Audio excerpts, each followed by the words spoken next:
ce matin l'agneau immolé. Tu es ce matin le Tout-Puissant. Tu es ce matin le rocher des âges. Tu es ce matin le Prince de la paix. Tu es ce matin le véritable Dieu. Tu es ce matin le véritable roi. Tu es ce matin le Tout-Puissant.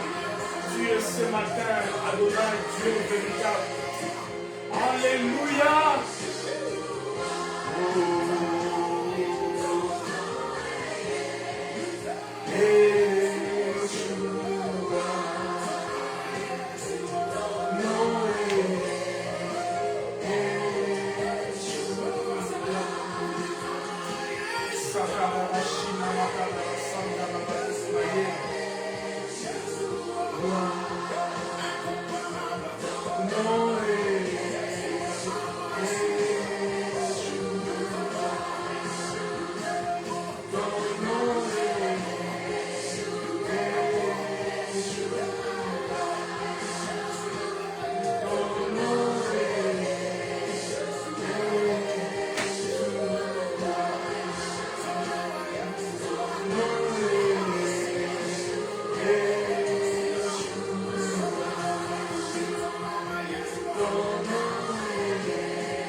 Yeshua Mashiach, le Dieu tout-puissant, le Dieu tout-suffisant, le Dieu capable, le Dieu aux possibilités illimitées, le Dieu véritable, celui qui est assis sur un trône très élevé, dont le pan de sa robe remplit les temples. Ce matin, Adonai, tu es assis sur un trône très très élevé, mais le pont de ta robe remplit les temples. Le pont de ta robe, Seigneur, c'est l'accomplissement de tes promesses. Le pont de ta robe, c'est l'élan qui est disposé dans ton cœur pour accomplir, Seigneur, ta parole dans nos vies. Le pont de ta robe remplit les temples. Telle est la vision qu'a vue Ésaïe, Adonai. La Bible dit, assis sur un trône très élevé, le pont de ta robe remplit les temples. Le séraphin était autour de toi, en train de t'adorer, de te louer, en train de t'élever, en train de considérer ta majesté et ta puissance. La Bible dit, ils avaient 6 ailes, des se servaient pour se couvrir, Yahweh de gloire, le visage, des se servaient pour se couvrir le pied, et des autres se servaient pour voler. Alléluia. Remanama sakaraba shikababa. Il disait, Yahweh, Saint, Saint, Saint est l'Éternel, Saint, Saint, Saint est l'Éternel, Saint, Saint, d'éternité en éternité, jour après jour, nuit après nuit, Seigneur, tous les jours, tout le temps, il disait Saint, Saint, Saint. Alléluia. Tu es saint, tu es saint, tu es saint, tu es saint. Seigneur, ce matin, nous voulons confesser ta seigneurie. Ce matin, nous voulons craindre ta sainteté. Ce matin, nous voulons te faire des courbettes. Ce matin, nous voulons adorer ton nom, Seigneur. La Bible dit, les 4 êtres vivants, les 24 vieillards. Seigneur, nuit et jour, nuit et jour, nuit et jour. Saint, saint, saint. Alléluia. Tu es saint d'éternité en éternité. Tu es saint, élevé, assis sur un trône très très élevé, mais le pont de ta robe. Oh my God. Autant, Seigneur, le ciel est éloigné de nos têtes, autant pouvons-nous dire aussi, le Seigneur est éloigné de nous. Cependant, autant il est très très élevé, aussi proche qu'il est au milieu de nous, Seigneur. Tu es proche de nous ce matin. Tu es au milieu de nous ce matin parce que nous voulons te célébrer à travers ces cultes de louange et d'adoration. Nous voulons confesser ton nom et nous voulons aussi, Seigneur, écouter ta parole ce matin. Sois béni, Adonai, sois élevé ce matin, sois loué, mon Dieu, mon roi, les rochers des âges. Tu es Dieu par devers toi-même. Tu ne subis ni changement, ni ombre de variation. Tu es Dieu. Tu n'as pas été élu, tu n'as pas été choisi, tu n'as pas été, Seigneur, oh Dieu de gloire, poussé à devenir ce que tu es. Tu es Dieu par devers toi-même. Que je ne puisse t'adorer ou pas, alléluia, tu restes Dieu. Ce n'est pas mon adoration qui fait de toi Dieu, ce n'est pas notre louange qui fait de toi Dieu. Tu l'es par devers toi-même. Reçois, Seigneur, la louange, parce que c'est pour nous un privilège de t'adorer ce matin. C'est pour nous un privilège de te louer ce matin. C'est pour nous un privilège d'élever ton nom ce matin. C'est pour nous un privilège de confesser ton nom ce matin. C'est pour nous un privilège de confesser ta grandeur ce matin. C'est pour nous un privilège de nous approcher de ton trône ce matin pour te louer. De nous approcher de ton trône ce matin pour te glorifier. De nous approcher de ton trône ce matin pour te sanctifier.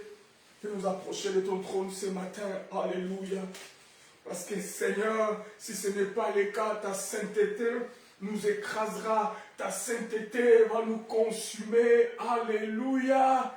Nous ne voulons pas être écramés par ta sainteté. Raison pour laquelle Yahweh, l'œuvre de la croix, nous permet, Seigneur, d'accéder à ces lieux saints des saints, saint, saint, saint et l'Éternel. Que ton nom soit glorifié ce matin, Jésus. Que ton nom soit sanctifié ce matin, mon Dieu. Que ton nom soit slomodié ce matin. Que ton nom, Seigneur, soit respecté dans nos cœurs et dans nos vies ce matin. Et que ton nom, Seigneur, soit le seul et l'unique qui mérite le respect, qui mérite la gloire qui mérite toutes ces choses extraordinaires ce matin en ce culte dominical. Sanctifie ton peuple ce matin au milieu de nous, ô Dieu. Sanctifie ton peuple, Saint-Esprit. Sanctifie ton peuple et glorifie Jésus au milieu de nous ce matin. Glorifie Jésus dans nos cœurs. Glorifie Jésus dans nos vies. Glorifie Jésus dans tout ce que nous sommes, dans tous nos avoirs. Glorifie Jésus ce matin. Saint-Esprit, glorifie Jésus. Nos lèvres impures, Seigneur, balbutiantes. Mais, oh Adonai, accorde cette œuvre dont Ésaïe nous a révélé. Tu as pris, alléluia, un de ces anges a pris ce morceau, de gloire de bois avec les pincettes dans l'autel pour pouvoir poser sur nos lèvres. Et nos lèvres sont devenues pures. C'est le type de l'œuvre de la croix qui nous rapproche de la sainteté éternelle.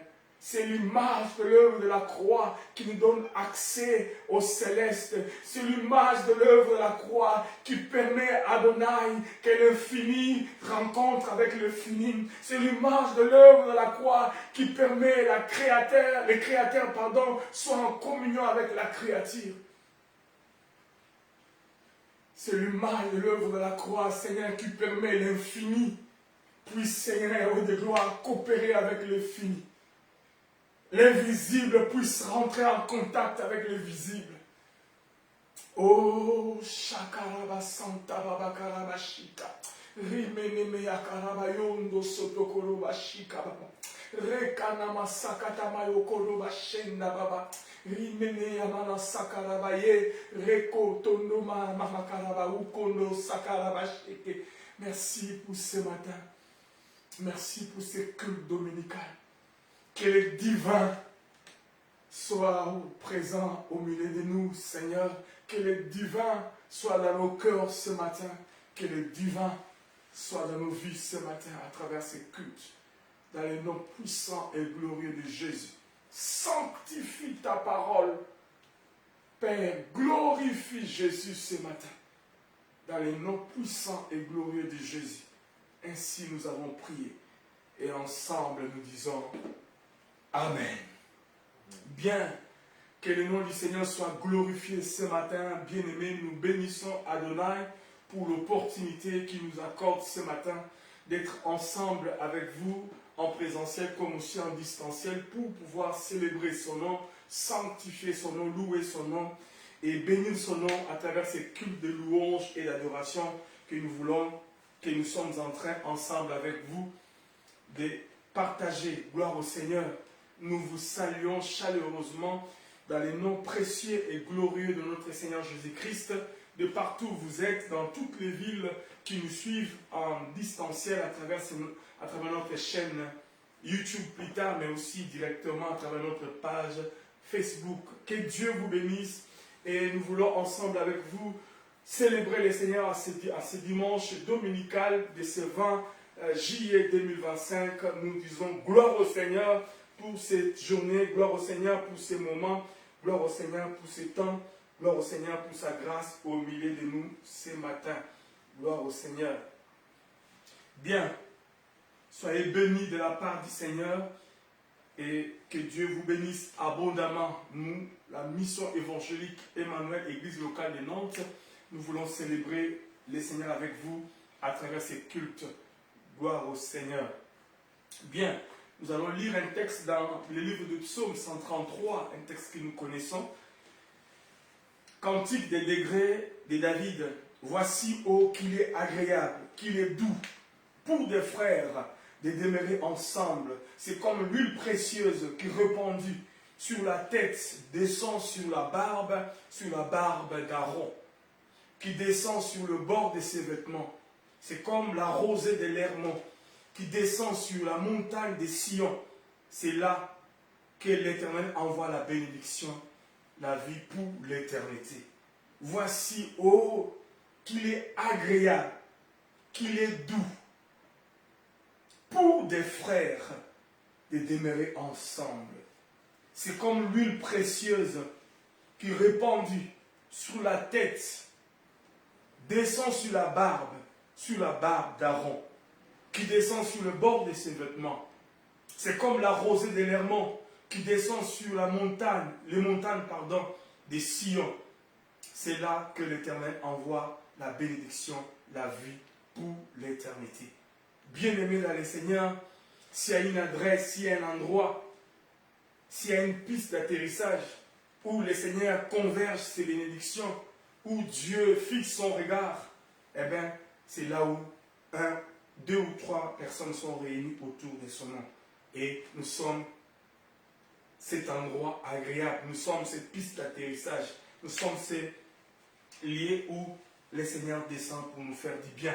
Gloire au Seigneur pour sa grâce ce matin. Nous sommes heureux d'être avec vous et de partager ce moment béni avec vous. Gloire au Seigneur. Nous voulons ensemble, pendant un très court moment avant d'écouter la parole, de confier encore nos cœurs au Seigneur. En même temps, nous voulons nous préparer à l'écoute de sa parole, mais aussi nous voulons aussi recommander nos requêtes. Nous ne l'avons pas reçu publiquement ou officiellement, mais nous savons que chacun de nous a un fardeau. Il a un besoin. Il a un souci. Il a une préoccupation. Il aimerait que Dieu intervienne. Il aimerait que Dieu agisse, que Dieu manifeste sa miséricorde. Nous avons pendant ces courts moments, alors que nous sommes en train de prier les uns, nous sommes en train d'adorer et louer le Seigneur, les autres aussi, nous sommes en train de répandre nos cœurs devant Dieu, eu égard à tout ce que nous avons comme préoccupation. Il est le Dieu qui écoute nos prières. La Bible dit, toi qui écoutes nos prières, tout le peuple viendra à toi. Toi qui écoutes nos prières, ô Seigneur, alléluia.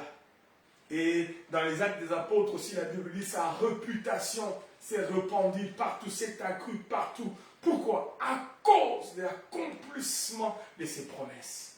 Un Dieu dont sa réputation se distingue de la réputation des autres.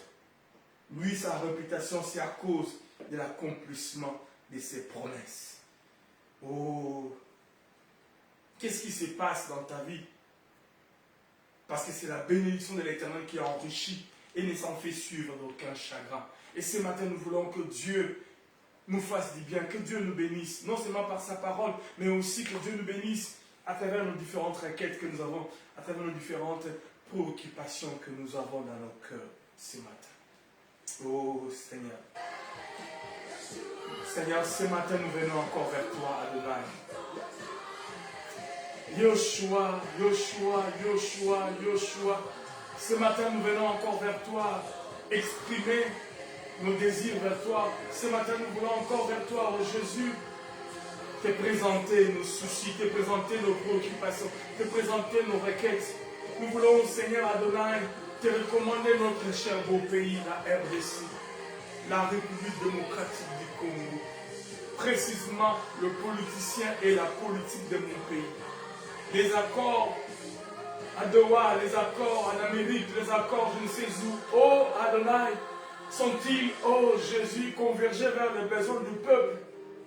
Où sont-ils les accords bidons pour nous tromper, Seigneur, alors qu'en dessous, il y a autre chose pour lesquelles eux-mêmes savent et ils en bénéficient. Nous voulons, Seigneur, te recommander, Jésus, ce pays. Nous voulons te recommander cette nation.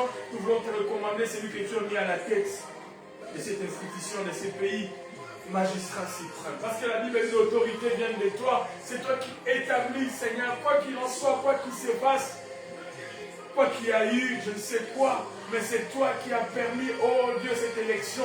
C'est toi qui as permis ce choix, Adonai. Nous les recommandons entre tes mains. Oh, Yoshua Mashiach. Yoshua Mashiach. La Bible dit, priez en faveur de la ville où je vous ai amené en captivité. Priez en faveur d'elle. Si vous n'en faites pas, eh bien, c'est malheureux pour vous. Pourquoi? Parce que votre bonheur dépend de lui. Votre bonheur dépend d'elle, pardon. Votre bonheur dépend d'elle là. Adonai, nous voulons prier pour cette nation, pour cette ville, pour ce pays dans lequel nous vivons, la France. Du 1er jusqu'au dernier. Oh Seigneur, toutes les institutions, toutes les lois, Seigneur, nous le recommandons entre tes mains, Adonai, toutes les résolutions qui se prennent à gauche et à droite. Père, nous sommes là, oh Jésus, nous vivons ici, mais nous croyons au Dieu avec lequel nous marchons, qui est capable, Seigneur, de transcender les limites, le Dieu qui dépasse l'entendement de l'homme, le Dieu qui est capable, Seigneur, d'incliner le cœur du roi comme il veut, parce que c'est ce que la Bible dit. Le cœur du roi est comme un courant d'eau, tu l'inclines là où tu veux, Seigneur. Raison pour laquelle Jésus, ce matin, nous te recommandons ce cher beau pays, dans lequel nous sommes, oh Jésus, et nous croyons à un Dieu capable de faire des choses qui dépassent l'entendement de l'homme, pour que tes enfants que nous sommes, pour que tes enfants partout nous sommes, Jésus, nous soyons bénéficiaires de ta grâce. Nous voulons jouir de ta grâce. Nous voulons jouir de ton amour. Nous voulons jouir de ta miséricorde. Nous voulons jouir de tes bontés. Nous voulons jouir de tout ce que, Seigneur, tu as établi pour toi, pour nous, que dis-je, dans ces pays. La France. Merci Seigneur. Yoshua Mashiach est notre Dieu. Yoshua Mashiach est notre roi. Yoshua Mashiach. Ce matin nous sommes là, Jésus. Nous voulons te célébrer à travers ces cultes dominicales. Nous voulons te célébrer à travers ces moments. Nous voulons, Seigneur, aussi te recommander, Adonai, la vie de chacun de nous. Nous voulons te recommander, Jésus, nos projets. Nous voulons te recommander toutes ces choses. Yeshua Mashiach, oh les noms qui dépassent tous noms, les noms, oh Jésus, par lesquels tout genou fléchit, les noms Jésus.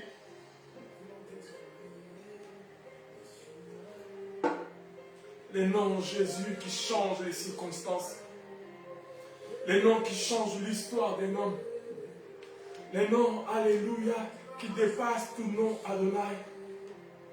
Merci pour ce matin. Merci pour ta grâce. Merci Seigneur pour ces instants. Yoshua Mashiach, sois béni, oh Dieu, dans nos cœurs. Sois béni Seigneur ce matin. Alors que mon Dieu, mon roi, nous voulons, oh Jésus, écouter ta parole. Nous voulons que ce matin, Jésus, nous puissions être bénis de toi. Nous voulons, Seigneur, que ce matin, être comblés de toi. Nous voulons, Seigneur Jésus, ce matin, être édifiés par toi. Nous voulons, Seigneur, ce matin, être soutenus par toi, Jésus. Nous te rendons grâce, Yoshua Mashiach.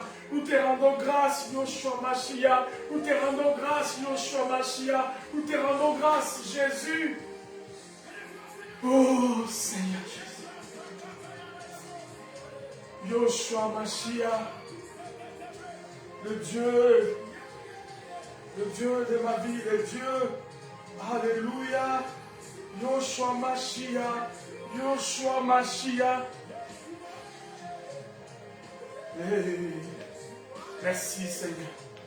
Oui, bien-aimé, parle au Seigneur ce matin pendant ces courts moments. Je ne sais pas comment tu peux t'exprimer, je ne sais pas comment tu peux lui dire, je ne sais pas quels sont les mots, quelle sont la pensée qui te traverse. Je ne sais pas, mais parle au Seigneur de tout ton cœur ce matin.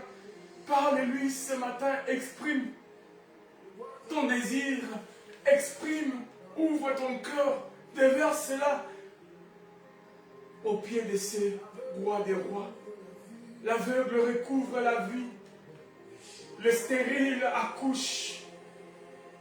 Le Dieu qui pourvoit, le Dieu authentique, le Dieu capable, Yoshua Mashiach, Remono Sababa Karabashike, Rikamanama Sakarabashenda Baba. Rekonomo sokoroba shenda baba. Rikamana mayeke konoma baba. Rikamana mayeke rebeyenda baba. Le Dieu qui parle encore ce matin, parle-nous. Yoshua Mashiach, nous te recommandons, Seigneur, ces moments de partage, ces moments de la parole, ces moments où, Dieu, nous voulons être instruits par toi, nous voulons être parlés par toi, nous voulons être communiqués, Jésus. Nous voulons, Jésus, que tu localises nos cœurs, que tu localises nos vies. Ce matin, Adonai, Yoshua Mashiach. Louange à ton nom, Seigneur. Louange à ton nom. Yeshua Mashiach. Yeshua Mashiach.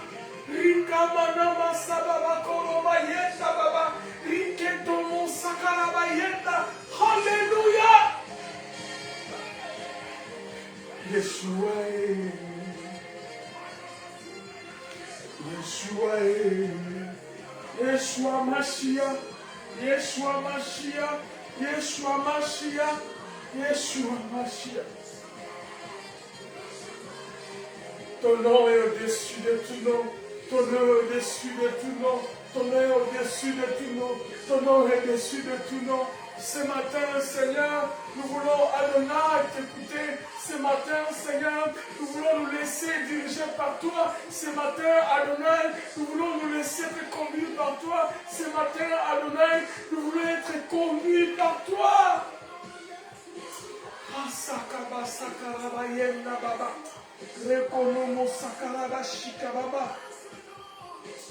Rekanama sakaraba shike.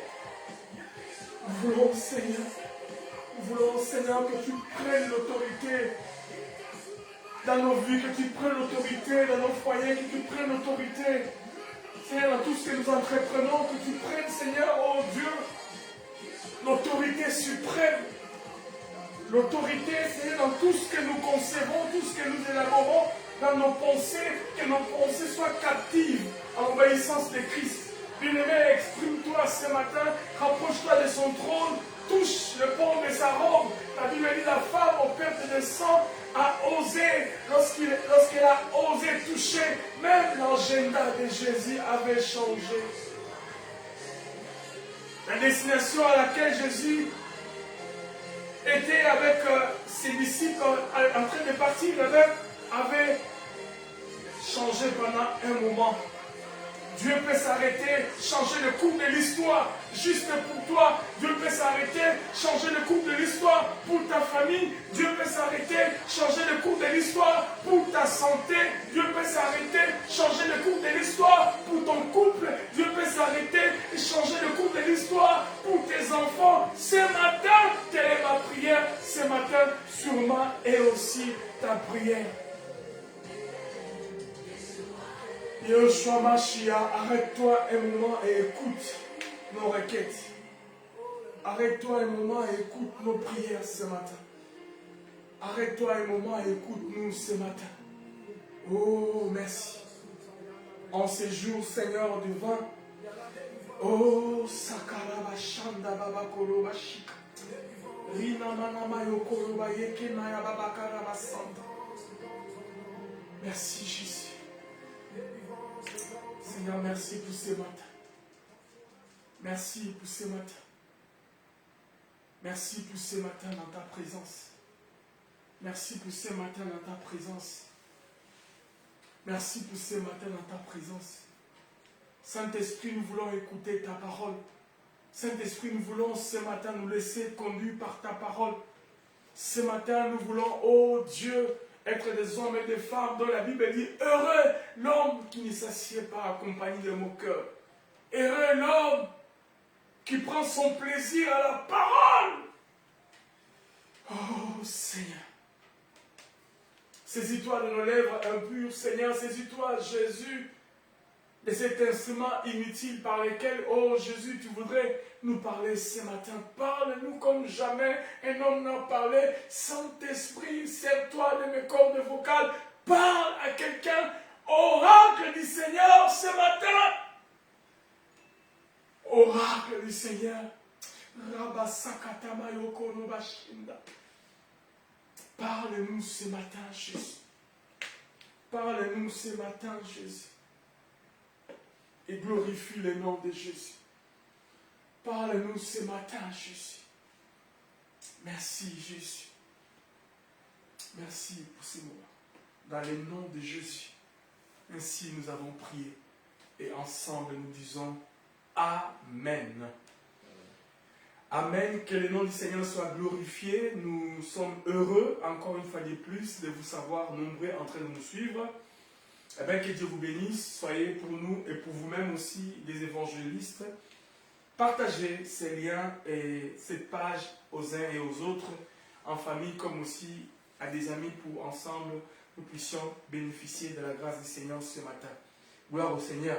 Dans la mission évangélique Emmanuel ce matin, Église locale de Nantes, nous voulons procéder ce matin à notre culte de louange et d'adoration en ces dimanches dominicales. Nous savons que notre thème de l'année est 2025, année de triomphe en Jésus-Christ. Et Dieu, par sa grâce, permet à ce qu'à chaque fois que nous essayons de considérer un texte ou de réfléchir autour d'une prédication, d'un message, quoi qu'il en soit, nous arrivons quand même aussi à chuter toujours par rapport à ces thèmes merveilleux que Dieu avait déposés dans nos cœurs. Et nous bénissons le nom du Seigneur pour cela. Et voilà, notre sous-thème de ce matin, c'est « Entrons par les voiles déchirés pour une vie triomphante ». Entrons par les voiles déchirés pour une vie triomphante. Bien-aimés, pour avoir une vie triomphante, pour avoir une vie de victoire, pour avoir une vie de réussite, ce matin nous voulons ensemble partager ce menu qui s'appelle « Entrons par les voiles déchirés pour une vie triomphante ». C'est notre sous-thème de ce matin. Peut-être nous allons voyager pendant plusieurs dimanches, si Dieu le permet, sur ce thème. On verra comment le Saint-Esprit va nous conduire. Donc ce matin, nous voulons ensemble réfléchir autour de cela. Entrons par les voiles déchirés pour une vie triomphante. C'est vrai que nous essayons à chaque fois de définir la vie triomphante ou triompher comme mot, comme verbe. Et ce matin, nous voulons encore une fois de plus définir pour essayer d'avoir toujours la même pensée et avoir la pensée que Dieu veut que nous puissions retenir dans nos cœurs. Qu'est-ce que signifie une vie triomphante? On peut se poser la question d'entrée des jeux. Entrons par les voiles déchirés pour une vie triomphante. On se posera la question, qu'est-ce que signifie une vie triomphante? La vie triomphante est simplement une vie entièrement consacrée et concentrée à Dieu. Consacrée et concentrée à Dieu. Une vie avec le Christ habitant en nous comme maître absolu. Simplement, tout simplement. Une vie dont le seul but est la glorification de Jésus-Christ. C'est la seule vie vraiment heureuse. Et malgré cela, il existe des croyants qui refusent d'y entrer, craignant de devenir malheureux à cause des épreuves qui en découlent au quotidien. Merci mon frère. Voyez-vous, bien-aimés, tout simplement. Parce que lorsque nous considérons ensemble ces sous-thèmes de ces dimanches, entrons par les voiles déchirés pour une vie triomphante, il est important que nous puissions définir une vie triomphante. Nous n'avons pas l'exclusivité de l'explication de ces mots, mais nous essayons par la grâce du Seigneur de partager la pensée que Dieu a déposée dans le cœur. Qu'est-ce que signifie une vie triomphante? Je l'ai dit tantôt, je le reprends. La vie triomphante est simplement une vie entièrement consacrée et concentrée. On en parlera dans les détails, ces mots-là. C'est une vie entièrement consacrée et concentrée à Dieu. Et une vie avec le Christ ou Jésus-Christ habitant en nous comme maître absolu. Une vie triomphante est une vie dont Jésus qui vit en nous est maître absolu. Une vie dont le seul but est la glorification de Jésus-Christ. Le but d'une vie triomphante, ce n'est pas de tout avoir. C'est bien, nous avons besoin d'avoir tout ce que nous voulons. Mais d'abord, le but principal, c'est d'avoir Christ ou Jésus-Christ comme but pour les glorifier et les glorifier lui seul. C'est la seule vie vraiment heureuse. Une vie triomphante, c'est une vie heureuse que nous avons en Christ. Mais hélas, malgré cela, il existe des croyants qui refusent, ou des hommes ou des femmes qui refusent d'entrer dans cette vie triomphale. Cette entrée est tout simplement une entrée qui passe par le voile déchiré. Des gens qui refusent de passer par le voile déchiré. Les gens qui refusent de passer par ces voiles. Pourquoi? Je ne sais. Mais cependant, c'est le chemin par lequel Dieu veut que nous puissions passer pour obtenir cette vie triomphante.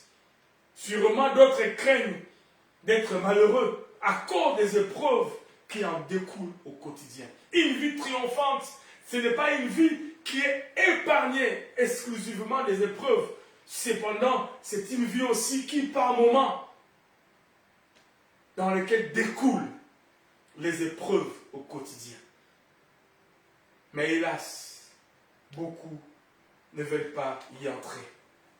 Mais vous et moi, je pense par la grâce du Seigneur, nous sommes des hommes et des femmes qui acceptent de rentrer ou de passer par le voile déchiré pour arriver à cette vie triomphante. Merci. C'est ça, bien aimé, d'entrée déjà, nous pouvions déjà définir et donner. Je suis en train tout simplement de poser les fondements et de présenter de manière globale l'idée de notre voyage biblique de ce matin. Cependant, lorsque nous considérons ensemble ces voyages, la vie des disciples, après la naissance de l'Église, par le Saint-Esprit, notre géniteur, serait pour nous comme l'exemple par excellence pour comprendre comment, même eux, au début de l'Église, ils ont triomphé dans leur vie au quotidien. Donc les disciples sont pour nous comme des témoignages que nous devons considérer avec beaucoup d'attention et comprendre comment ça fonctionne une vie triomphante. Donc nous allons remarquer que les activités choisies intentionnellement par les disciples ou sous l'impulsion du Saint-Esprit, de la matrice duquel fut fabriquée ou conçue l'Église, étaient ou et sont encore aujourd'hui le pilier pour une vie chrétienne triomphante.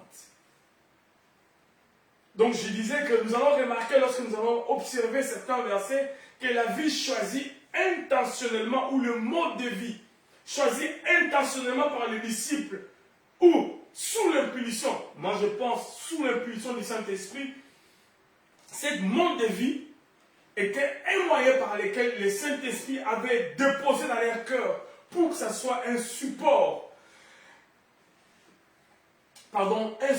éloquent qui pouvait les aider à comprendre comment triompher dans leur vie au début de l'Église. Bien aimé dans le Seigneur, le livre de Genèse est pour nous comme le livre du commencement, comme la sémence. C'est dans le livre de Genèse que nous avons les événements, le début des événements. Mais dans le livre des Actes des Apôtres, c'est le livre aussi comme le livre du commencement, le livre de la sémence, de la nativité de l'Église. Le livre des Actes des Apôtres est pour nous aussi, bien aimés, si Genèse est pour nous le début du commencement, le livre de la création, la sémence. Nous comprenons comment Dieu a créé. Nous pouvons aussi comprendre, bien aimés dans le Seigneur, dans le livre des Apôtres, la naissance de l'Église et le commencement, comment dirais-je même, le mode de vie ou la manière de se comporter de l'Église au commencement. C'est pour cela, plus tard, apôtre Paul dit, il a bâti l'Église sur un fondement des apôtres. Aucun autre enseignement ne peut venir prévaloir, même si cela vient des anges. Aucun autre enseignement ne peut prévaloir, même si cela vient de celui qui vient, entre guillemets, du ciel. Pourquoi? Parce que l'enseignement que les apôtres ont donné dès le commencement des Actes des Apôtres est le socle pour l'avancement de l'Église, est le socle pour la foi chrétienne, est le socle pour une vie triomphante. Mais hélas, en ces temps derniers, en ces temps du soir, nous voyons comment les faux docteurs sont en train de glisser à l'Église ou même dans les enseignements des différentes options, des différents éléments qui nous aident ou qui nous poussent à trébucher ou qui nous mettent dans des confusions des informations qui n'ont pas la vie de Zoé en elles. Des éléments qui sont creux. Bien-aimés dans les Seigneurs, une parole qui n'a pas la vie de Zoé est une parole morte. Même la parole dont on fait allusion à la Bible veut dire un livre. Et ce livre qui n'a pas le Saint-Esprit en elle est creux. Nous n'avons pas un livre creux. Nous avons la parole parlée. Nous avons la parole du Saint-Esprit. Et les actes des apôtres, que d'autres même parlent, des actes du Saint-Esprit, et la genèse de l'Église. Et la sémence de l'Église. Donc en elle, nous pouvons piocher des remèdes. Nous pouvons piocher des menus qui peuvent nous aider à consommer les informations pour l'édification de l'Église et pour une vie triomphante. Donc, nous allons considérer dans ces voyages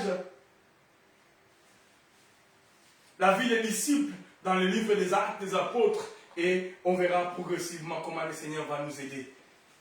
La vie triomphante, bien-aimée, ne passe que par le voile déchiré.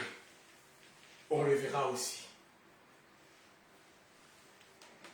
Nous devons apprendre à vivre par la puissance de Dieu et selon les caractères de Dieu. Bien-aimé, la vie chrétienne qui n'a pas de puissance ne sert à rien. Une vie chrétienne, bien-aimée dans le Seigneur, est une vie de puissance, mais aussi selon les caractères de Dieu.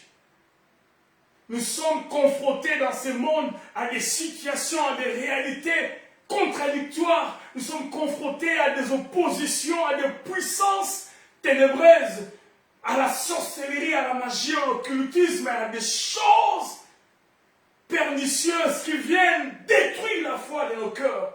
Et si nous n'avons pas une vie chrétienne puissante, dont le caractère de Dieu est notre colonne vertébrale, eh bien, nous ne pourrons pas vaincre dans ce monde. Et les disciples ou les apôtres nous serviront des exemples parce qu'ils ont vécu une vie de puissance. Donc nous devons apprendre à vivre par la puissance de Dieu et selon le caractère de Dieu. Bien sûr, par la grâce de Dieu bien-aimé. Dans tout cela, c'est par la grâce. Cela n'est pas émané de nos efforts, ce n'est pas émané de nos connaissances ou de nos capacités surnaturelles, mais cela est émané de sa grâce. La grâce de Dieu est le fond de notre tableau. Le fond de tout ce que nous faisons, c'est la grâce. Oh Seigneur. Bien sûr, par la grâce de Dieu. Pourquoi? Parce qu'en ces temps du soir, tout se précipite. Le diable sait qu'il n'a plus beaucoup de temps. Il cherche comment bloquer, comment empêcher, comment gêner, comment détruire, comment piocher les âmes mal affermies dans le royaume des cieux pour les amener malheureusement vers une destination ténébreuse. Oh bien-aimé, en ces temps d'histoire où les signes de sa deuxième venue ne cessent de clignoter partout au vu et au su de tous. Les sons que nous entendons teinter la cloche du temps du soir pour nous faire dire ou pour nous faire comprendre ou nous faire savoir que le temps nous est compté en jours, en semaines, en mois, en années. Bientôt, il revient. Sa deuxième venue. Alléluia. Il revient bientôt. Et le temps est serré et l'ennemi comprend ces choses. C'est pour cela il multiplie des moyens pour pouvoir nous empêcher à vivre une vie triomphante. Pour nous empêcher à rentrer par le voile déchiré. Afin de comprendre les acquis qui sont attachés à cet acte merveilleux et extraordinaire qui s'est accompli par l'œuvre de la croix. Donc nous voulons, bien aimés, pendant ce voyage, apprendre le mode de vie des apôtres, La manière dont ils ont vécu. Pourquoi? Parce que nous devons être enseignés. Comme dit l'apôtre Paul, selon les enseignements des apôtres. Ils sont pour nous les modèles. Ils sont pour nous comme un miroir. Ils sont pour nous comme un témoignage. Leur vécu est pour nous un enseignement. Il n'y en a pas autre chose. La parole est la même d'éternité en éternité. Bien-aimés dans le Seigneur, n'ajoutons rien, ne retranchons rien à la parole. C'est le seul livre où on parle en disant si vous rajoutez ou vous retranchez, eh bien, vous en subirez les conséquences. Oh Seigneur, chrétien-moi, si je vais rajouter ou retrancher à cette parole ce matin, apprends-moi à considérer la parole dans son exactitude. Il est vrai, par moments, la parole n'est pas facile à avaler, c'est tellement amer, cependant, c'est la vérité. Cependant, c'est la vérité. Le monde de vie des apôtres est présenté dès le départ pour commencer d'entrer déjà dans le livre des Actes des Apôtres au chapitre 2, verset 42. Bien-aimés dans le Seigneur, les Actes des Apôtres, chapitre 2, était l'arrivée du Saint-Esprit comme Dieu avait promis une fois de plus. Lorsque le Saint-Esprit est arrivé, nous pouvons dire avec certitude que Dieu est fidèle. Ce qu'il promet, il réalise. Ce que sa bouche prononce, sa main l'accomplit. Il a promis, il leur a dit, ne vous dispersez pas, je vous enverrai le Saint-Esprit. Je vous l'enverrai. Et lorsque vous l'aurez, eh bien c'est à ce moment-là où vous pouvez vraiment vivre une vie triomphante. Et c'est pour cela qu'ils attendaient le Saint-Esprit. Comment veux-tu vivre une vie distancée du Saint-Esprit et dire que tu vis une vie triomphante? Comment veux-tu vivre une vie distancée du Saint-Esprit et que tu vives une vie de victoire? Bien-aimés, lorsque nous vivons une vie distancée du Saint-Esprit, nous ne pouvons pas triompher. Nous ne pouvons même pas avancer d'un pas. Le Saint-Esprit est le dénominateur de toute notre vie dans tous les aspects, les dénominateurs communs. Même les grands d'autrefois, les grands d'aujourd'hui, même les grands de demain, bien aimés, ils ne vivront une vie victorieuse que par le Saint-Esprit. Nous ne pouvons pas prétendre vivre une vie autre qu'une vie distancée du Saint-Esprit et passer pour des hommes et des femmes, entre guillemets, chrétiens ou chrétiennes qui vivent une vie triomphante. Alors dans ce cas-là, il y a du faux en vous. Un évangile qui est éloigné du Saint-Esprit, un message qui est éloigné du Saint-Esprit, une vie chrétienne qui est distancée du Saint-Esprit, une personne qui vit indifféremment de la relation personnelle avec le Saint-Esprit, vit dans le faux. Parce que le Saint-Esprit, le paraclet est notre socle, est notre soutien. Le Saint-Esprit, bien-aimé dans le Seigneur, est notre atout. Oh Seigneur, en ces temps, bien-aimés, au lieu de chercher à connaître d'autres choses, à connaître, je ne sais pas, la puissance, à connaître comment avoir, comment faire des miracles, comment faire ceci, apprenez à connaître le Saint-Esprit à travers le voile déchiré. Et vous verrez les conséquences. Les miracles, les prodiges et toutes ces choses, à mon avis, c'est les conséquences d'une vie triomphante, une vie d'intimité, une vie de relations personnelles, une vie de consécration, une vie de concentration par le Saint-Esprit. Et les miracles et les prodiges en découlent. Oui, bien-aimés dans le Seigneur, le mode de vie des apôtres servira pour nous comme des supports, servira pour nous comme des soutiens, servira pour nous comme des moyens didactiques ou des matériels didactiques pour réussir notre marche chrétienne. Cependant, avant de lire d'abord dans Actes des Apôtres, chapitre 2, verset 42, je voudrais d'abord que nous puissions jeter un coup d'œil rapidement dans 1 Jean chapitre 5, verset 4. 1 Jean chapitre 5, verset 4 nous dit ceci: la vie triomphante est une vie de sainteté, de puissance spirituelle qui se manifeste à l'image de Christ. La vie triomphante est une vie de sainteté et de puissance spirituelle qui se manifeste à l'image de Christ. Bien-aimés, face aux difficultés, aux épreuves et aux tentations qui ne cessent de grandir à une vitesse d'un avion supersonique, nous aurons besoin de la parole. C'est pour cela que nous voulons lire la parole et apprendre la parole, ce que Dieu veut que nous puissions faire. Besoin de la parole, moyen par lequel Dieu s'est donné pour parvenir à la connaissance, pour nous aider à parvenir à la connaissance de ces temps dans lesquels nous sommes. La vie triomphante, selon 1 Jean chapitre 5 verset 4, est une vie de sainteté et de puissance spirituelle qui se manifeste à l'image de Christ, qui ne se manifeste pas à l'image de l'homme. Ce n'est pas par rapport à votre critère, ce n'est pas par rapport à votre image, mais c'est à l'image de Christ et Christ est seul. Oh Seigneur.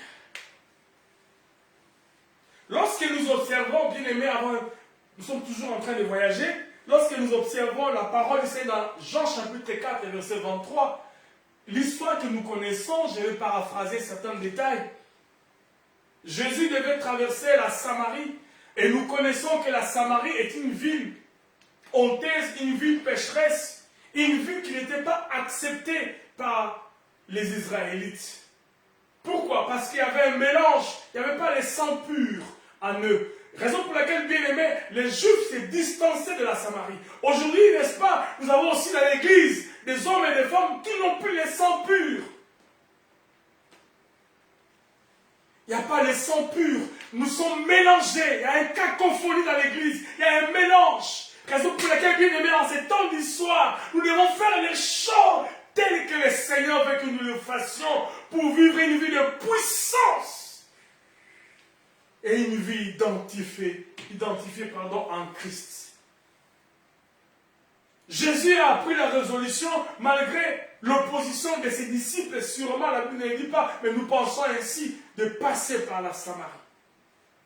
Les commentateurs disent que pour aller dans une autre ville, on pouvait faire moins de kilomètres en passant par la Samarie, qui était comme un raccourci. Mais les enfants d'Israël, oui, en général, préféraient faire un détour de plus ou moins 10 à 11 kilomètres pour éviter la Samarie. Juste une parenthèse que je vais la fermer rapidement. Bien aimé dans le Seigneur, si les pharisiens, si les hommes d'autrefois pouvaient s'abstenir de la Samarie à tout prix, parce que la Samarie était un mélange, cela aussi implique qu'aujourd'hui, nous sommes appelés, quoi qu'il en soit, à payer le prix pour nous distancer d'un mélange. Distancer de l'église où il y a un mélange, distancer d'une prédication où il y a un mélange, distancer d'un enseignement où il y a un mélange, un méli-mélo. Où Christ n'est pas Seigneur, où le Saint-Esprit ne coordonne pas.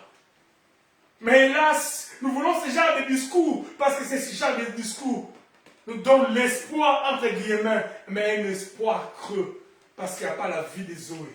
Il nous caresse dans le sens du poil, mais cependant, ce sont des messages pernicieux. Ce sont des messages sataniques et diaboliques. Il n'y a pas la vérité. Parce qu'un message évangélique est un message qui est centré, christocentrique. Une prédication christocentrique est une prédication qui est bâtie sur la croix. Et la croix seule. Mais hélas, est-ce que sommes-nous comme les pharisiens aujourd'hui, faire un détour de 10 km pour éviter de passer par un mélange? Sommes-nous comme les pharisiens d'autrefois qui faisaient ces sacrifices? Nous pouvons aussi prendre les bons côtés des choses, même s'ils exagéraient. Mais de manière allégorique, nous pouvons aussi considérer leur attitude comme positive pour notre avenir. Aujourd'hui, bien aimés, nous ne voulons pas des sacrifices, nous ne voulons pas prendre de longues distances, nous ne voulons pas attendre longtemps, nous ne voulons pas persévérer, nous voulons tous avoir et avoir rapidement, tout le monde veut avoir et réussir rapidement comme un raccourci. Hélas, c'est le raccourci qui nous amène à la mort. Juste la parenthèse que je ferme rapidement, mais cependant par rapport à Jésus, il avait un autre but. Jésus avait un autre but, un autre objectif. Il est passé par la Samarie pour rencontrer cette femme. Et vous connaissez l'histoire. Alors qu'ils ont longtemps discuté, je ne vais pas y arriver. Si je prends le temps d'aller en détail, on en parlera peut-être prochainement. Ils sont arrivés au verset 23 du chapitre 4 de Jean. Jésus va faire un discours éloquent, et c'est ce discours-là qui est important pour nous, que nous puissions comprendre et voyager pendant ces messages que Dieu nous a mis ce matin. Mais l'heure vient, c'est ce que Jésus a dit, mais l'heure vient, et elle est déjà venue, où les vrais adorateurs adoreront le Père en esprit et en vérité, car ce sont là les adorateurs que le Père demande. Parce qu'ils avaient la discussion avec la femme qui disait on doit adorer le Seigneur sur la montagne, on doit adorer le Seigneur ceci, cela. Bien aimé dans le Seigneur, les vrais adorateurs adoreront le Père en esprit et en vérité. L'heure vient où il est déjà venu. Où elle est déjà venue. Les vrais adorateurs adoreront le Père en esprit et en vérité, car ce sont là les adorateurs que le Père demande. Jésus a fait ce discours avec la femme samaritaine avant qu'il passe par la croix. Et lorsqu'il est arrivé à la croix, la Bible dit, dans le livre de Matthieu chapitre 27, je vais lire juste Matthieu, verset 27, qui dit chapitre 27 à partir du verset 50, une portion des Écritures dont Matthieu a l'exclusivité.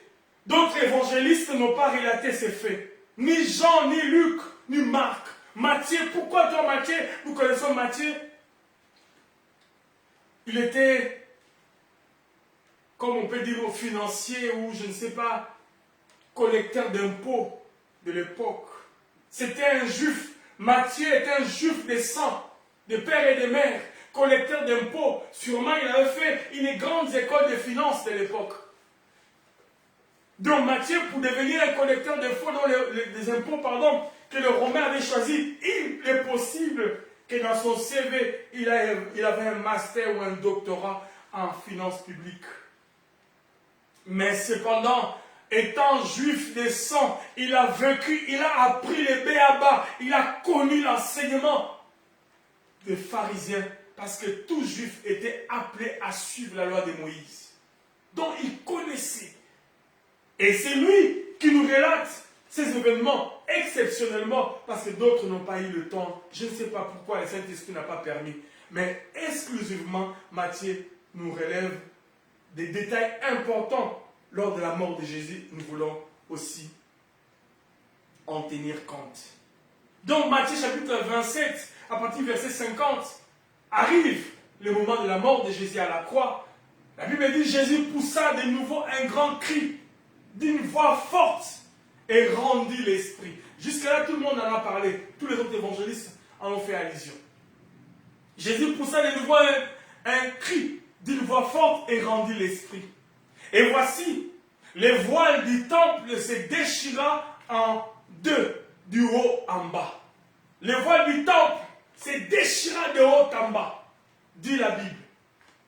La Bible dit, premier élément, le voile se déchira. Deuxième élément, la terre trembla.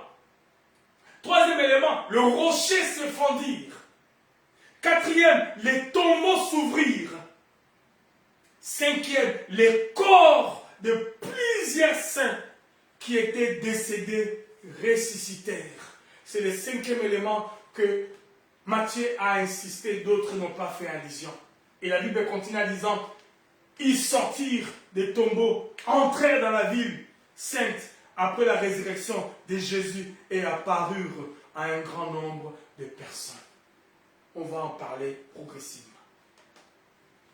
C'était le type de la résurrection que nous allons avoir si on meurt avant la deuxième venue de Jésus-Christ.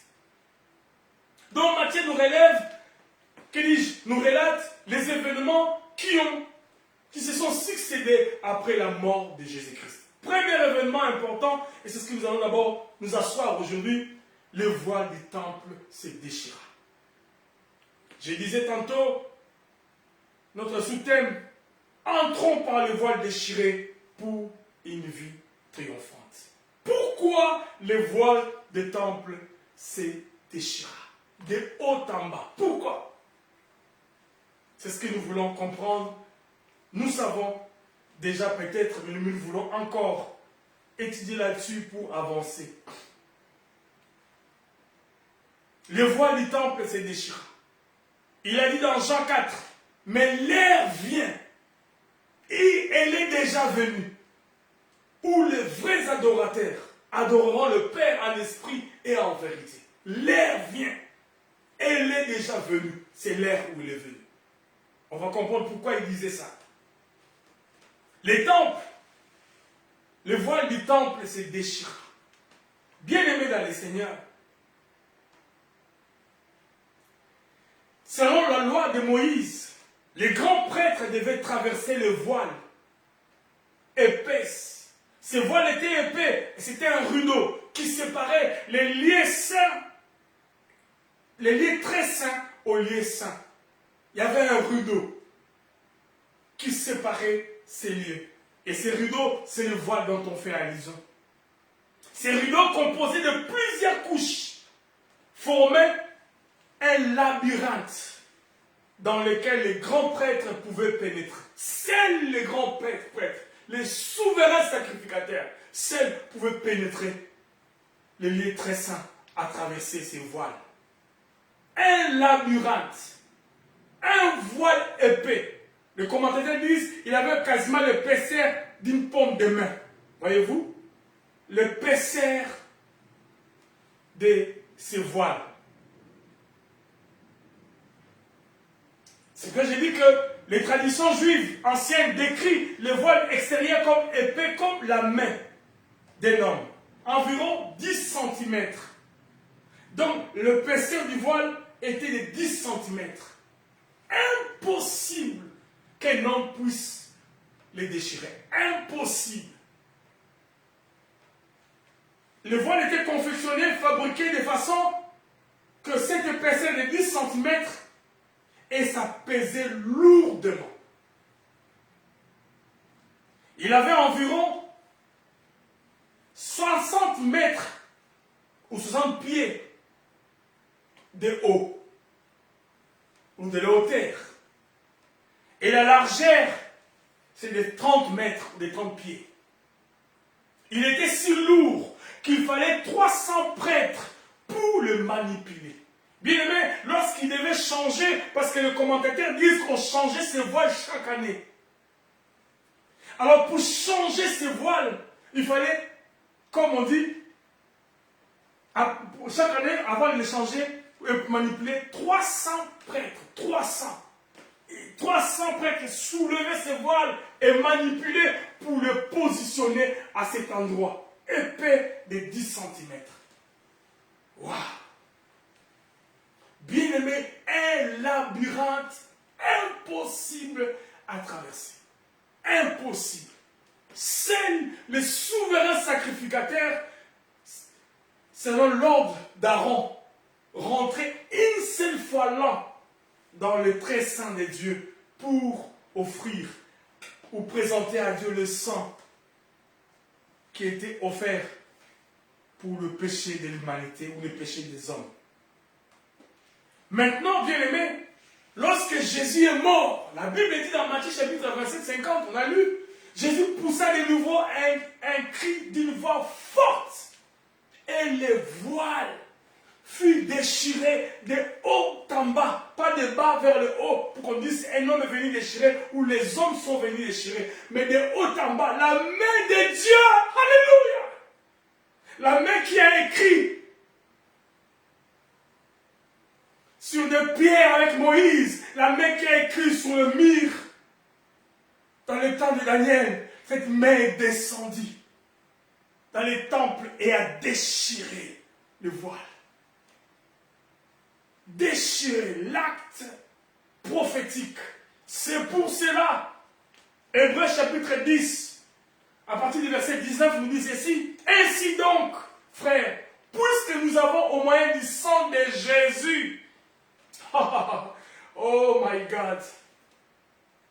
Bien-aimé dans le Seigneur, une vie triomphante, ce n'est pas une vie qu'on doit chercher je ne sais où. Tout est dans la parole, dans les enseignements des apôtres. Tout est dans la parole, bien-aimé. Dieu, comme je disais, nous a donné la révélation, la connaissance dans sa parole. Oh Jésus, bénis ta parole ce matin. Sanctifie ta parole ce matin. La Bible dit, ainsi donc, parce que ces voiles étaient impossibles à déchirer. Cette situation décrite par Matthieu était impossible à comprendre. Même dans les rêves les plus fous, personne ne pouvait imaginer. C'est pour cela, Hébreux, chapitre 10, à partir du verset 19, dit ceci. Ainsi donc, frères, puisque nous avons au moyen du sang de Jésus, une libre entrée dans le sanctuaire. Au moyen du sang de Jésus. Bien-aimés dans le Seigneur, le sang de Jésus a la capacité illimitée dans nos vies. Que dis-je? Dans nos familles, dans tout ce que nous faisons. Le sang de Jésus est un sang qui nous triomphe comme nous pouvons imaginer. La Bible dit, ils l'ont vaincu à cause du sang de l'agneau. À cause de la parole de leur témoignage. Bien-aimés dans le sang de Jésus, c'est le sang qui nous justifie. Le sang que Jésus a ramené, on verra, dans le sanctuaire céleste pour obtenir la justice, la rédemption, pour obtenir la miséricorde, pour obtenir le pardon, etc. pour l'humanité et pour l'Église que nous sommes. Bien-aimés dans le Seigneur. Alors, Hébreu nous dit ainsi donc, puisque nous avons au moyen du sang de Jésus, donc ça veut dire que c'était l'acte de la croix qui a déchiré les voiles à travers le sang de Jésus. Si le sang de Jésus a la capacité de déchirer par la main invisible d'Adonai les voiles, le sang de Jésus peut briser les jougs. Le sang de Jésus peut sanctifier celui qui est dans le péché le plus abject. Le sang de Jésus nous donne la force et le pouvoir. Le sang de Jésus nous donne l'autorité. Le sang de Jésus nous sanctifie de tout péché. Ainsi donc, puisque nous avons au moyen du sang de Jésus une libre entrée dans le sanctuaire par la route nouvelle et vivante qu'il a inaugurée pour nous au travers du voile. Donc au travers du voile, le sang de Jésus a inauguré une route nouvelle, une voie par excellence pour entrer dans notre triomphe. Oh my God! La parole de Dieu est extraordinaire. Par la route nouvelle et vivante qu'il a inaugurée pour nous au travers du voile, c'est-à-dire de sa chair. Puisque nous avons un souverain sacrificateur établi sur la maison de Dieu, approchons-nous avec un cœur sincère, dans la plénitude de la foi, le cœur purifié de toute mauvaise conscience et le corps lavé d'une eau pure. Le cœur purifié de toute mauvaise conscience et le corps lavé d'une eau pure. Bien-aimés dans le Seigneur, on est en train d'aller mollo mollo pour comprendre notre voyage. Donc, nous apprenons que les croyants de la nouvelle alliance que nous sommes sont invités et à entrer dans la présence de Dieu. Nous avons l'accès libre du sanctuaire. Nous avons l'accès libre de la présence de Dieu. Nous avons l'accès libre de la grâce de Dieu. Nous avons l'accès libre de l'amour de Dieu. Nous avons l'accès libre. Ce qui est la façon dont l'auteur décrit les tabernacles, et les saints des saints du temple. Donc nous comprenons que les chrétiens de la Nouvelle Alliance, ils ont cet accès. C'est pour cela, j'ai dit, dans mon thème, dans mon sous-thème de ce matin, entrons par le voile déchiré pour une vie triomphante. Pour une vie triomphante, bien-aimés, nous devons accéder dans les saints des saints de Dieu. Bien-aimés, selon les commentateurs ou selon l'histoire, vous connaissez bien, les temples avaient 3 parties. Parvis, liés saints et les liés très saints. Parvis, même les païens pouvaient y arriver. Même les étrangers arrivaient dans le parvis. Mais dans les liés saints, avec les prêtres, les sacrificateurs en général, les fils d'Aaron, les Lévites, c'est eux qui avaient accès dans les saints, dans les liés saints. Et dans les liés très saints, il n'y avait que le souverain sacrificateur, selon l'ordre d'Aaron. Et dans les lieux saints, il n'y avait que la présence de Dieu là-bas. Oui, l'arche de l'alliance. C'est l'arche qui était dedans. Et là, il n'y avait il n'y avait aucune autre lumière que l'arche qui était là. Et dans l'arche, vous savez ce qu'il y avait? Le bâton d'Aaron et la manne du ciel. Et du commandement là-dedans. On en parlera. Voilà, bien aimé. Nous pouvons dire qu'il ne suffit pas de constater les défis ou les déficits que nous avons. Il s'agit de la prendre au sérieux, de la croire réalisable et de rechercher quelles sont les conditions à remplir pour que cette merveilleuse promesse ait en nous son accomplissement. Donc il ne suffit pas de constater ou de comprendre ou de savoir que le voile a été déchiré, que nous pouvons accéder dans une vie triomphante, lorsque nous accédons au sein des saints de Dieu. Il s'agit de prendre au sérieux cette information et de croire que c'est réalisable, que tu n'es plus appelé à vivre une vie de sécheresse, tu n'es plus appelé à vivre une vie d'Adam déçu. Tu es appelé à vivre une vie de triomphe, mais dans les saints des saints de Dieu. Cependant, pour que cette promesse extraordinaire puisse s'accomplir, nous devons chercher de tout cœur à connaître les conditions à remplir pour que cette merveilleuse promesse s'accomplisse dans notre vie. Le rideau fut déchiré, la main invisible a déchiré, le sang a frayé un chemin, un boulevard. C'est l'autoroute céleste. Mais quelles sont les conditions à remplir pour y accéder? C'est pour cela que je disais, le sac des apôtres nous servira de béquille pour comprendre comment conjuguer ces efforts, comment apprendre ces choses, comment évoluer dans cette dimension avec Dieu. Oh Seigneur, ta parole.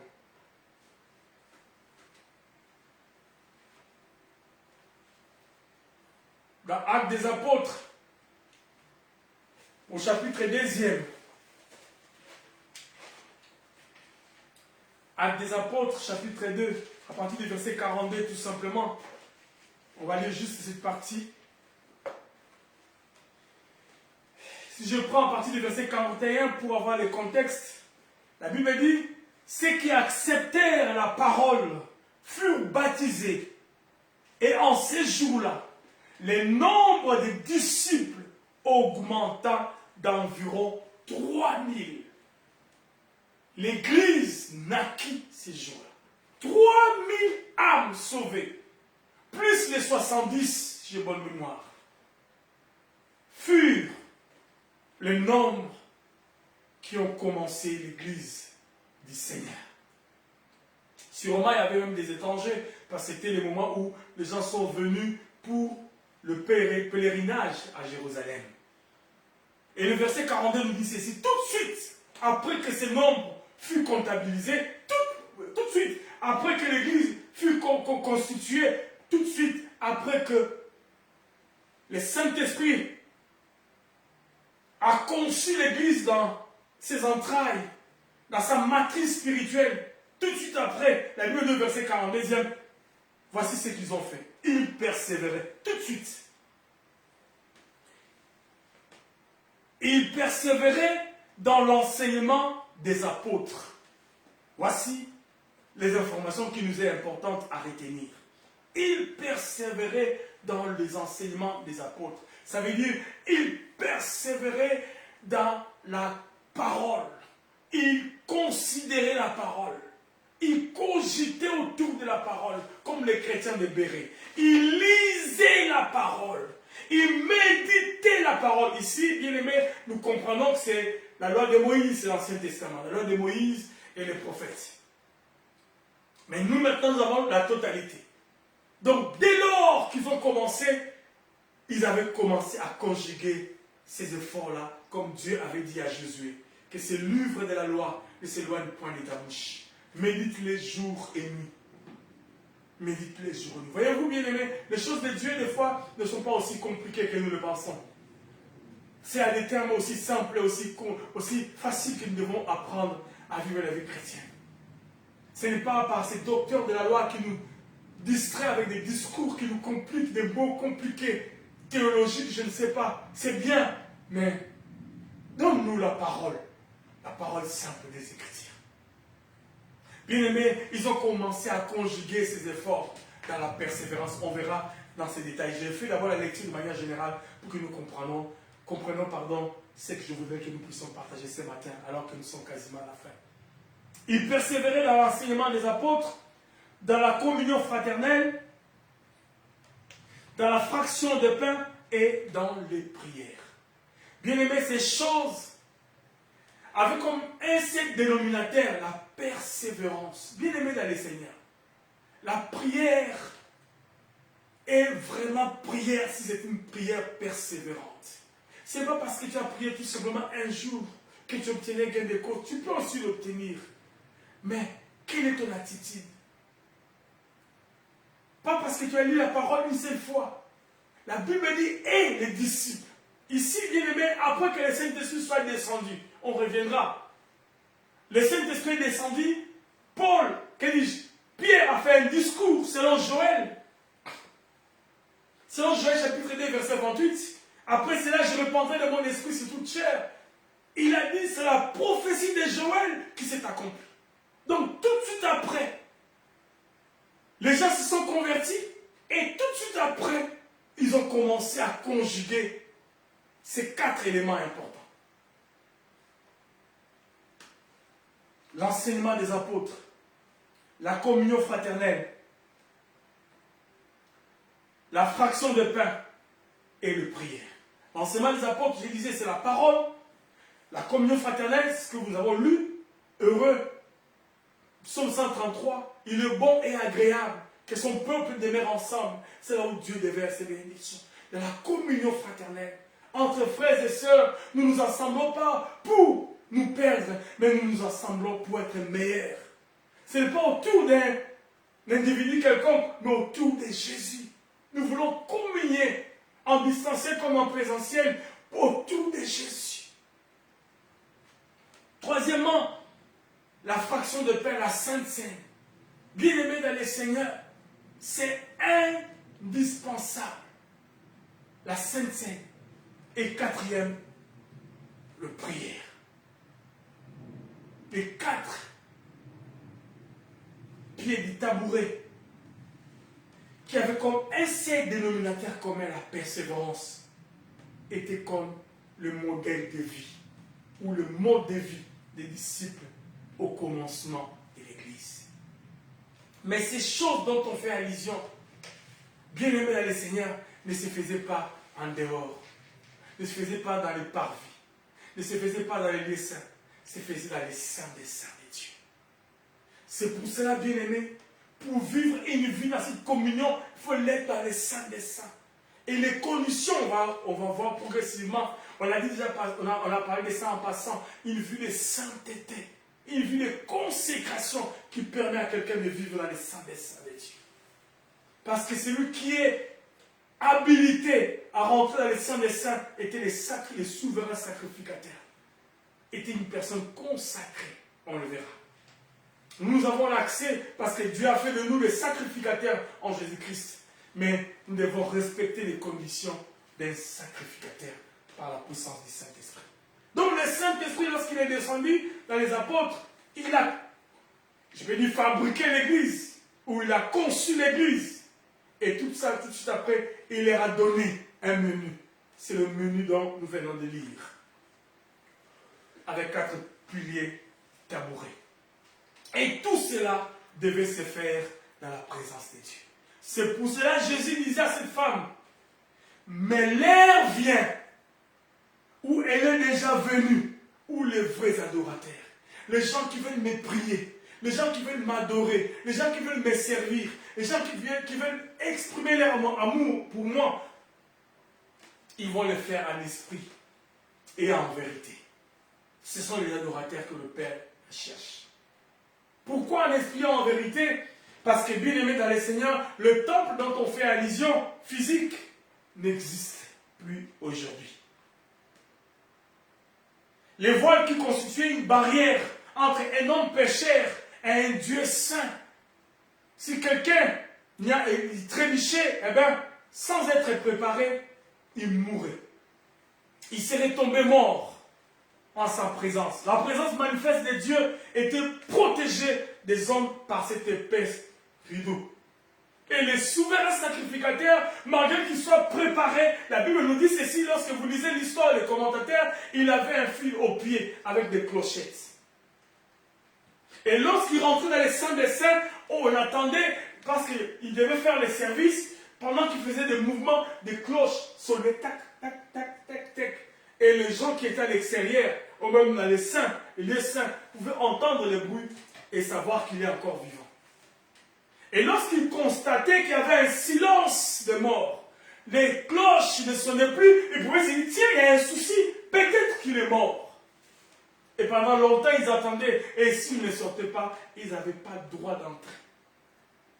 Parce que dès que vous rentrez, vous mourrez aussi, c'est passé. Alors, ils pouvaient tirer les sacrificateurs par ses fils et le faire sortir. Dès qu'ils tiraient son corps mort. Bien-aimés dans le Seigneur, nous avons maintenant accès pour vivre une vie triomphante. Nous avons accès pour persévérer dans la prière. Nous avons accès pour persévérer dans la communion. Nous avons accès pour vivre une communion avec le Saint-Esprit. Nous avons accès alors que la route nous est ouverte. Sommes-nous prêts? Oui, comme je disais tantôt, comment entrer dans les saints des saints? Depuis 70 après Jésus-Christ, il n'y a plus de temple. Vous connaissez l'histoire. À l'an 70, le temple de Jérusalem fut détruit. Le temple de Jérusalem a été complètement détruit.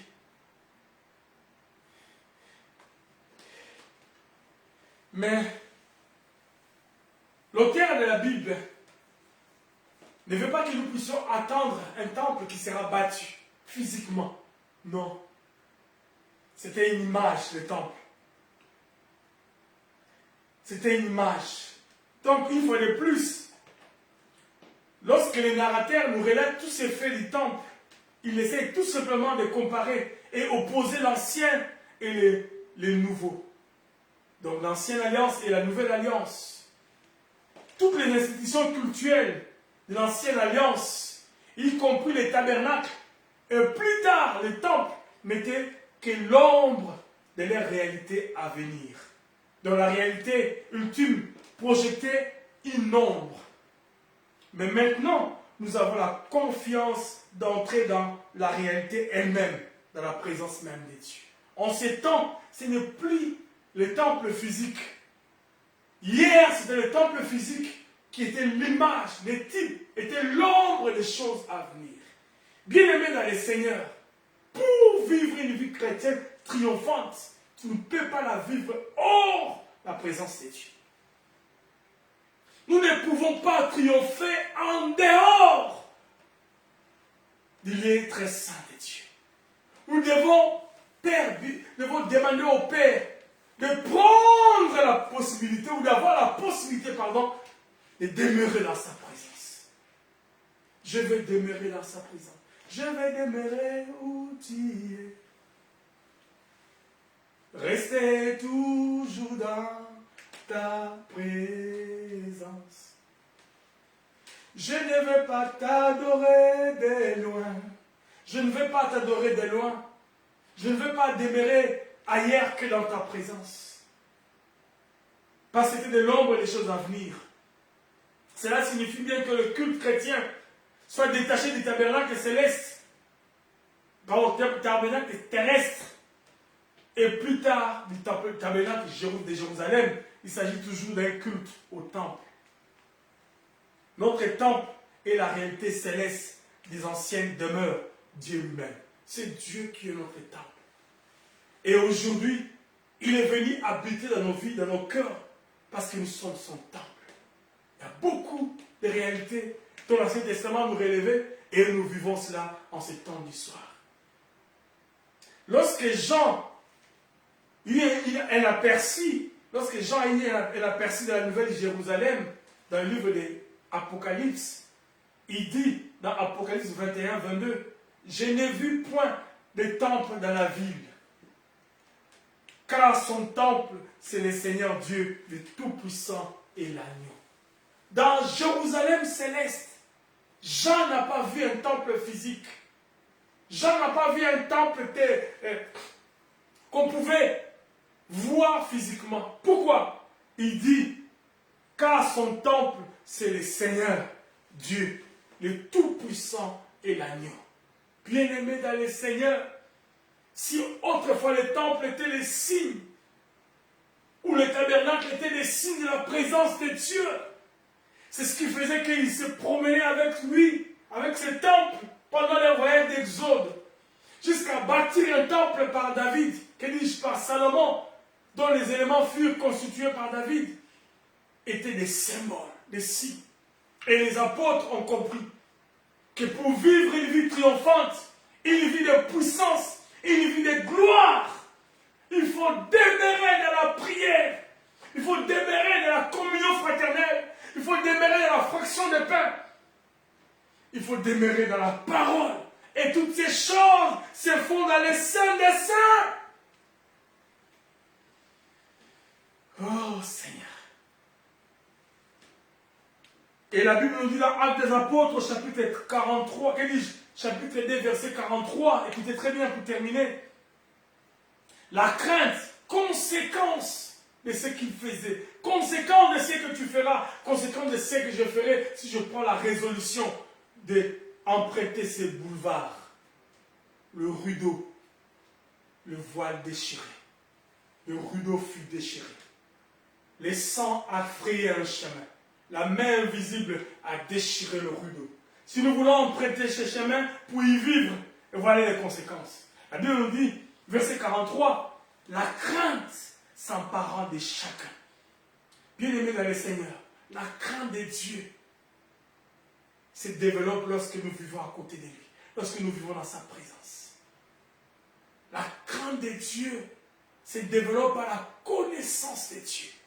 Et tu ne peux pas connaître Dieu si tu es distancé de lui.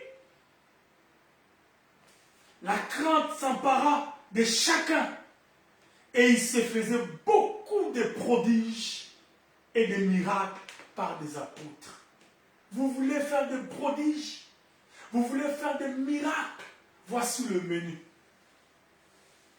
Nous voulons faire des prodiges. Nous voulons étonner les gens. Nous voulons faire des choses extraordinaires. Alix, voici le menu. Demeurez dans sa présence. Demeurez dans sa présence. Demeurez dans sa présence. En passant par le voile déchiré. Pour avoir une vie triomphante.